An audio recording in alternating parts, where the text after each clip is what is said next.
morning! Halika, magkape tayo.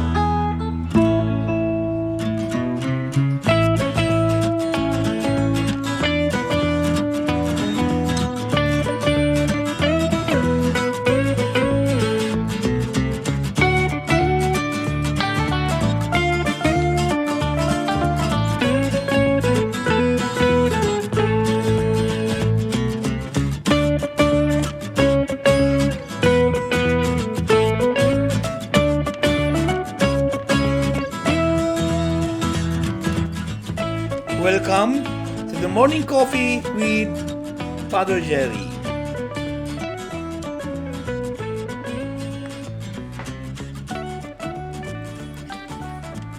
Our text for today is from the Gospel of Mark, chapter 24 to 30. It says, Jesus left that place and went to the vicinity of Tyre. He entered a house and did not want anyone to know it, yet he could not keep his presence a secret. In fact, as soon as she heard about him, a woman whose little daughter was possessed by an impure spirit came and fell at his feet. The woman was a Greek, born in Syria, Phoenicia. She begged Jesus to drive the demon out of her daughter. First, let the children eat all they want, he told her, for it is not right to take the children's bread and toss it to the dogs. Lord, she replied, even the dogs under the table eat the children's crumbs. Then he told her, for such a reply, you may go. The demon has left your daughter. She went home and found her child lying on the bed, and the demon was gone. Thus far is the reading for today's Gospel reflection. Even the dogs eat the children's crumbs. What is it for us? What is God's message for us through this gospel text today?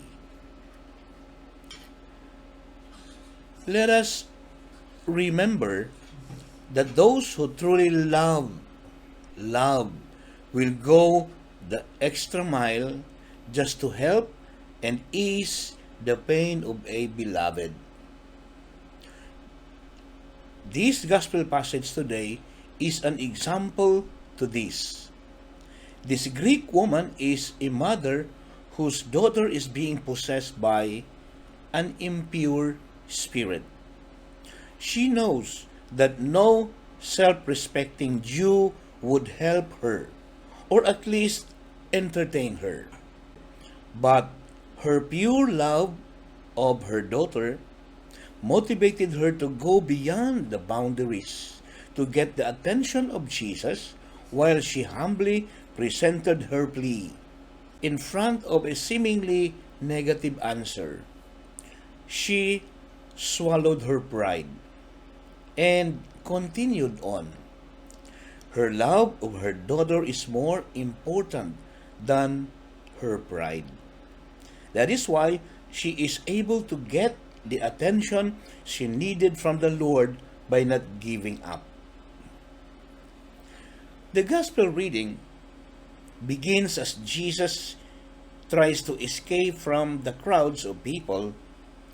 Jesus was tired and he needed time to rest and to pray. He hoped to find a place where both he and his disciples could be alone and take some rest. But a woman whose daughter had an unclean spirit heard that Jesus was in Tyre. She quietly entered the house where he was staying. In those days, Greeks were considered dogs by Jewish society. And this woman was viewed as one of the least in their eyes, and as such, she should have kept her distance from Jesus. But the woman was desperate and, at the same time, hopeful. When she approached Jesus, he asked the woman why she was there. Jesus realized that it was highly unusual for a Greek woman to approach him. Despite this, the woman spoke directly to Jesus. She told him that even the dogs were permitted to eat the crumbs that fell from the master's table. She would be more than content with the scrap that Jesus might give her. Jesus was touched by the woman's faith and courage. He told her that the demon had left her daughter. And when she arrived home, her daughter was already healed. Our challenge. This passage describes the only occasion in which Jesus ministered outside of a Jewish territory. Tyre and Sidon were 50 miles north of Israel and still exist today in modern times. And that is Lebanon. A gentle woman, an outsider who was not a member of the chosen people, puts Jesus on the spot by pleading with him to show mercy to her daughter who was tormented with an evil spirit. At least Jesus seemed to pay no attention to her, and this made his disciples feel embarrassed.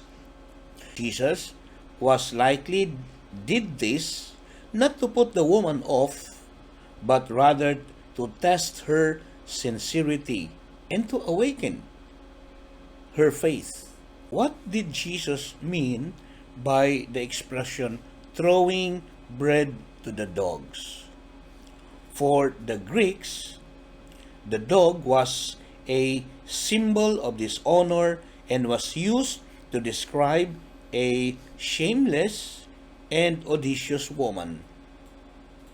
Matthew's Gospel records the expression, "Do not give dogs what is holy." That's from Matthew chapter 7, verse 6. Jesus, no doubt, spoke with a smile rather than with an insult, because this woman immediately responded with a wit and faith. Even the dogs eat the crumbs that fall from the table's master. Jesus praises a Gentile woman for her persistence in faith and for her affectionate love.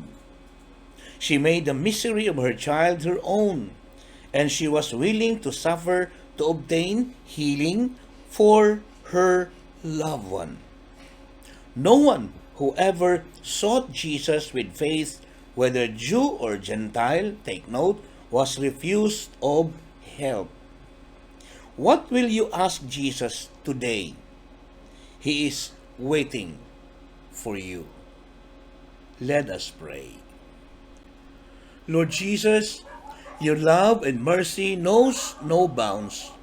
May I trust you always and never doubt your loving care and mercy. Increase my faith in your saving help and deliver me from all evil and harm. We ask this in the name of Jesus, our Lord. Amen.